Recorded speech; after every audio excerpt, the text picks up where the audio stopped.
만들겠다. 그리고 경우에 따라 개헌을 하겠다. 그 개헌 내용에 대통령 직무실도 세종으로 정하겠다. 그리고 추후에 그것을 짓겠다. 그리고 짓고 난 다음에 내려겠다. 그거잖아요. 그것 때문에 지금 그 기대감으로 매물들이 다 들어갔어요. 여러분들. 세종시의 매물들이 다 들어갔어요. 지금 매매할 게 없어요. 거래 조금 저가 매물 거래 조금 되다가 이제 호가를 높였을 거 아니에요. 높였는데 층도 후지고 뭐 별로야. 근데 좋은 거는 한참 더 올려놓고 그러니까 거래가 안 돼요. 거래가 안 된다니까 매물이 다 들어갔어. 근데 중요한 거는 절대로 지금 다음 대통령 선거에서 대통령 당선돼도 대통령 집무실은 내려오지 않는다라는 거죠. 그게 여러 가지 이 상황을 보면 내려올 수가 없어요. 이게 국가 원수라는 거는 말 그대로 최고의 통치권자인데 내려오려면 뭐가 다 준비가 돼 있어야죠. 아무것도 준비가 안 되는데 어떻게 내려와요? 근데 법 개정은 이루어질 수 있다. 그 기대감으로 가는데 그것도 사실 뭐 확정된 얘기도 아니잖아요. 그죠? 확정된 얘기도 아니고 그것도 예를 들어서 지금은 뭐 선거철이니까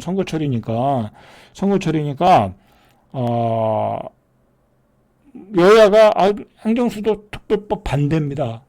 그럴 수가 없어요. 여당도 그럴 수가 없는 거예요 지금. 그렇게 하면 여기 뭐 표가 뭐 그 반대하는 당에 표가 가겠습니까? 이 충청도의 표가 가겠습니까? 지방의 표가 가겠습니까? 안 그래도 지금 지역균형 발전이 최고의 이슈인데 왜 못 가는 거예요? 못 가는 거야. 그러니까 지금은 다 찬성한다. 그런 분위기예요. 물론 뭐 홍준표는 뭐 어떻게 나올지 모르겠는데 중요한 거는 그런 거예요. 중요한 건 그러다. 근데 그러나 나중에 이제 예를 들어 야당이 당선이 됐다. 지금 뭐 가장 유력한 후보니까 어쨌든 그 양반이 당선이 됐다. 그러면 그 양반이 추진한다.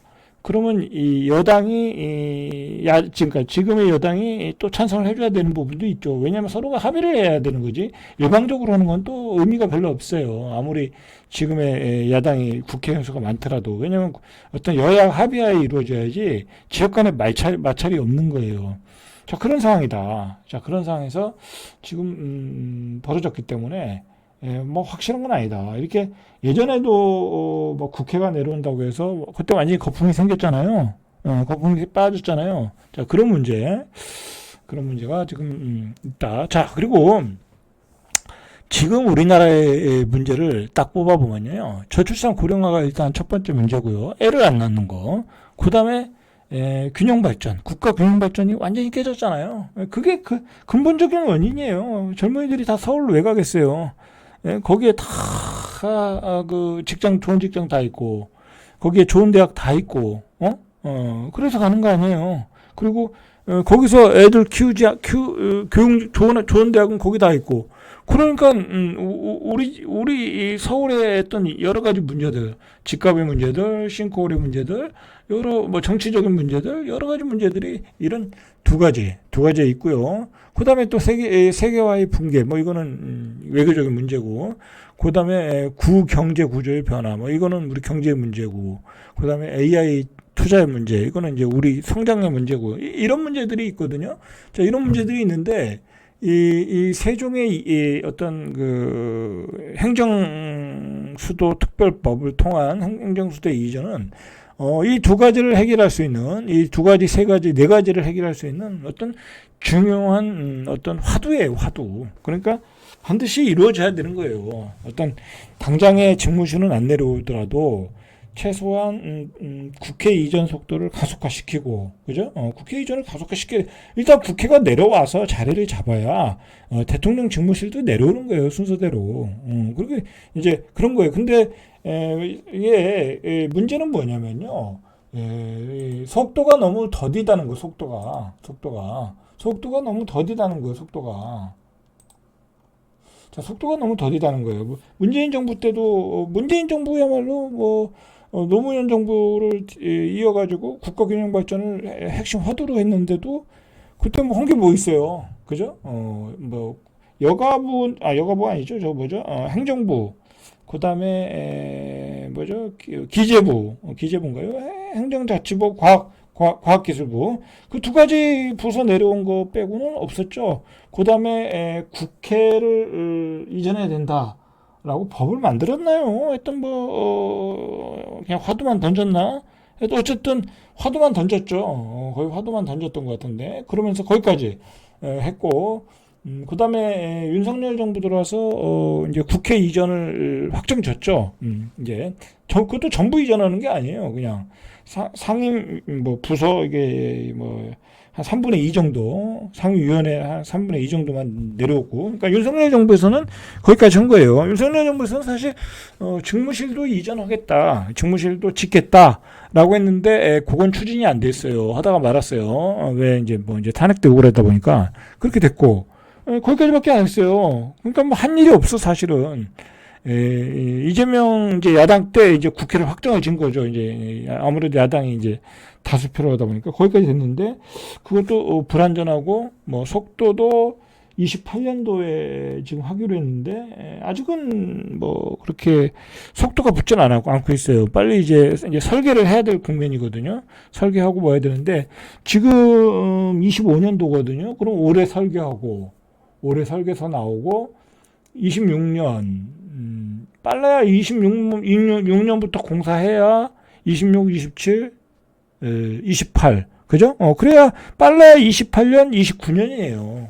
빨라야 진짜 빨리 추진해야. 근데 국회에 있는 사람들이 이 지방으로 내려오고 싶겠어요? 거기 직원들이. 그러니까 또 추진 속도는 안 붙고. 근데 그 추진 속도를 지금 붙여줘야 돼, 정치인들이. 아니면 다음 대통령이 야 이거 빨리 추진해라. 국회부터 빨리 내려가라.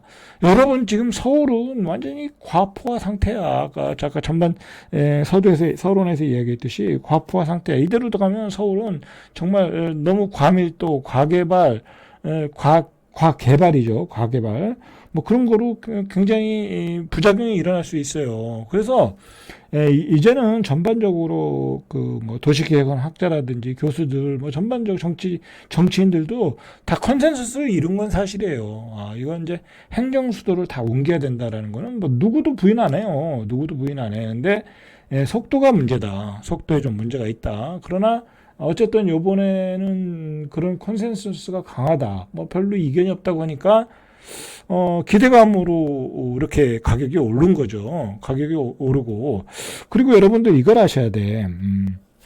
예를 들어서요. 내가 다음 시간에 얘기를 했는데, 오늘 거기까지만 얘기할게요. 여러분들 착각을 하시는 게 뭐냐면, 집을 너무 싸게 살라고 하고 그래. 집을 싸게 살라고 그래. 아니, 그러니까, 한 두세 달 전에 보면요. 바닥 갔다고 손님이 왔어요. 야, 하도 방송에서 떠드니까, 세종시 몇 억 떨어졌다, 반토막 났다니까 오더라고 손님들이. 근데 그 손님들이요 돈은 안 가지고 오고 그냥 냄새만 맡으러 오는 거야. 그리고 가격은 싼 걸 비워줘도 사질 않아.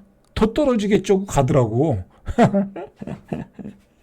그래가지고는 집을 못 사요. 그래가지고 집을 못 사. 그때가 바닥이었는데 22년에 최저가 바닥을 찍었고요. 세종시는 24년에 쌍바닥을 찍었어요. 22년에 바닥을 찍고 24년에 쌍바닥을 찍은 거야. 제가 뭐라고 그랬어요. 예전에 지금 예를 들어 84 기준으로 한 6억대가 이제 바닥에서 팔린 거거든요. 조금 A급지로.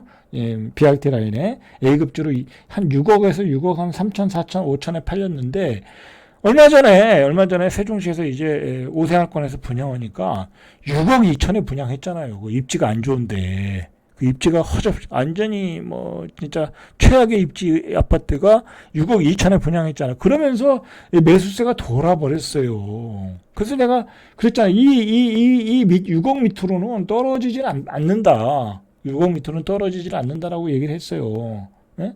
그리고, 대전에 20년, 30년 된 아파트도 6억짜리가 있는데, 대전보다 세종이 난데, 그것도 거래되는데, 어떻게 4년차, 5년차 된 아파트가 6억 밑으로 떨어지냐고. 그렇지 않겠습니까? 그래서 제가 쌍바닥이다라고 얘기를 했어요. 여러 블로거도 얘기를 했고, 근데 사람들이 안 사더라고.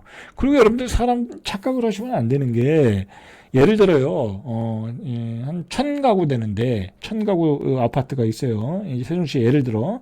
그러면 거기서 매물이 몇 개나 있을 것 같아요. 그 시장이 안 좋을 때. 시장이 안 좋을 때. 여러분, 매물이 15개도 안 돼요. 그게 아주 시장이 안 좋을 때. 지금은 매물이 없죠. 아주 시장이 안 좋을 때 매물이 15개도 안 돼요. 근데 그 15개 중에 한 5개는요. 쫙 팔리지도 않는 고가에 올려놓는 좀 뭐라 그럴까요? 그냥 내놓는 매물이에요. 팔 생각이 없는 매물이에요. 그냥 가격 올리려고. 그리고 그 중에 5개는 시세보다 비싼 매물이에요. 그리고 그 중에 5개, 마지막 5개는 그래도 거래될 만한 가격이에요. 그러면 근데 그거를 안 사는 거예요, 사람들이. 그걸 안 사는 거예요. 그 시세 바닥에 있는 5개를 안 사더라고. 그러면 그 5개가 나가면 또 5개가 들어와요. 팔리면. 이제 그런 식으로 거래가 되는 거예요. 싼 게 거래가 되면, 이 정도는 거래가 되네 하고 또 슬그머니 가격들이 또 나와요. 그럼 한 5개 팔리면 또 5개가 나오고, 그 위에 가격들은 항상 고점에 놔두고, 실제로는 그 거래되는 그 매물대에 있는 숫자는 한 5개밖에 안 된다는 거야. 근데 어느 순간 거래가 뭐 세종시 뭐 행정수도 특별법이다 뭐다 가지고 거래가 싹 돼. 그럼 그 다음에 안 나와요. 그리고 그 위에 있는 매물들은 호가를 올리거나 그냥 빼버려요. 매물을 걷어가 버려요. 왜냐면 자꾸 급한 사람만 내놓는 거잖아요. 거래가 안 되니까 급한 사람만 거래되는데, 보니까 거래가, 잘 되고, 뭐, 가격이 올라갈 것 같아. 급한 사람도 더 늦출 수가 있잖아요. 그렇게 되면. 그런 시장이었던 거예요, 여러분들. 그러니까, 뭐, 열심히 유튜브 보고, 그냥 폭락론자들이 그냥 폭락한다고 외치니까, 끝이 없이 폭락할 것 같지만 그렇지 않았다는 거예요. 실제적으로는. 22년, 24년 쌍바닥 찍고, 가격은 이미 턴어라운드 하고 있었어요. 그러면 그게 이미 25평 아파트에서 엄청난 거래량으로 나타났고요. 다음 주에 이제 제가 내일이나 다시 설명해 드리고요. 그 다음에 25평 거래되니까 32평이 거래되고요. 32평까지 다 거래됐어요. 그러니까 이 38평짜리 아파트는 저가 매물들은 팔리거나 아니면 물건이 들어가 버리고, 그리고 그냥 매매 어느 정도 될 수 있는 가격대는 너무 오래 기다리니까 조금 거래가 지금 되고, 왜냐면 9억 막 그렇게 10억 되는 것들은 또 장이 나쁠 때는 거래가 잘 안 되잖아요. 그러니까 이참에 거래하겠다니까 그런 아파트가 좀 거래가 되고, 자, 그런 분위기다 라는 거죠. 자, 실제로 보면 지난달 세종주택시장 소비 심리자 지수가 121.7로 전월 대비 16.6포인트가 올랐어요. 16.6% 올랐다. 7개월 만에 상승 국면으로 이미 3월 달에 전환했고요. 자, 3월 10일에 첫째 주에 마이너스 0.07, 3월 17일에 마이너스 0.06, 조금씩 하락폭이 줄어들죠. 24일날 0.04, 마지막 주에 보합까지 찍었던 거예요. 그러면서 3월에 거래량이 2배로 늘었어요. 2배. 3월에 거래량이 746건, 전월에 373건, 2배로 늘었어요. 그렇다는 거죠. 자, 세종시에 관한 이야기는 이게 간단한 이야기가 아니에요. 제가 내일, 모레 계속 걸쳐서 이야기 해드릴게요. 자, 절대값TV의 명품 PD, 한 PD였습니다.